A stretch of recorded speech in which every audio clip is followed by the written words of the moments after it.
అత్యంత ఆదరణ పొందుతున్న number 1 premium range beauty products ARM Pearl Beauty.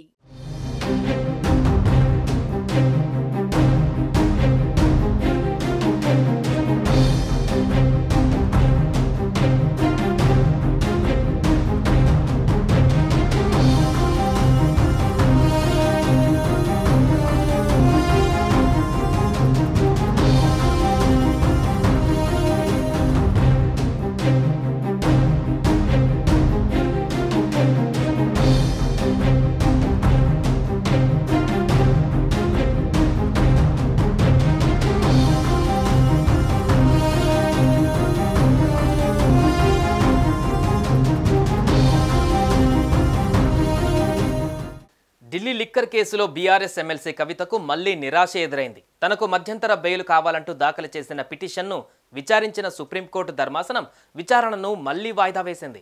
ప్రతివాదులకు నోటీసులు జారీ చేసిన సుప్రీంకోర్టు కౌంటర్లు దాఖలు చేయాలని ఆదేశించింది. అనంతరం ఈ నెల 20కి కవిత బెయిల్ పిటిషన్ను సుప్రీంకోర్టు వాయిదా వేసింది.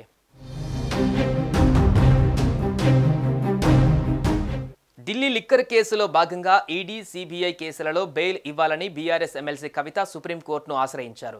కవిత పిటిషన్ను జస్టిస్ గవాయ్, జస్టిస్ విశ్వనాథన్లతో కూడిన ధర్మాసనం విచారించింది. ఇప్పటికే కవితకు trial court, Delhi high court bail నిరాకరించాయి. తనపై ఈడీ, సిబిఐలు నమోదు చేసిన కేసులలో బెయిల్ ఇవ్వాలని కోరుతూ కవిత ఈ నెల 8న సుప్రీంకోర్టును ఆశ్రయించారు. తనకు బెయిల్ ఇవ్వడానికి నిరాకరిస్తూ ఢిల్లీ హైకోర్టు జూలై 1న ఇచ్చిన తీర్పును సవాల్ చేస్తూ సుప్రీంకోర్టులో స్పెషల్ లీవ్ పిటిషన్ దాఖలు చేశారు.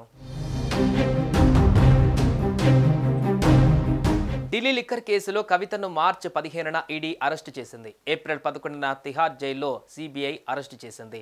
ప్రస్తుతం కవిత తిహార్ జైల్లో ఉన్నారు. ఇప్పటికే ఈ కేసులో ఢిల్లీ మాజీ ఉప ముఖ్యమంత్రి మనీష్ సిసోడియాకు బెయిల్ రావడంతో కల్వకుంట్ల కవిత కూడా తనకు బెయిల్ వస్తుందన్న నమ్మకంతో ఉన్నారు. దీంతో సుప్రీంలో జరిగే పరిణామాలపైన ఉత్కంఠ కొనసాగింది. కవిత ఆరోగ్యం జైల్లో పూర్తిగా దెబ్బతిందని, 11 కిలోల బరువు తగ్గారని ఆమె తరపు న్యాయవాదులు వాదించారు. సిసోడియాకు బెయిల్ రావడంతో కవిత విషయంలో కోర్టు బెయిల్ ఇస్తుందని బీఆర్ఎస్ నేతలు భావించారు. అయితే సుప్రీంకోర్టు విచారణను వాయిదా వేస్తూ నిర్ణయం తీసుకుంది. తదుపరి విచారణ ఈ నెల 20కి వాయిదా వేసింది.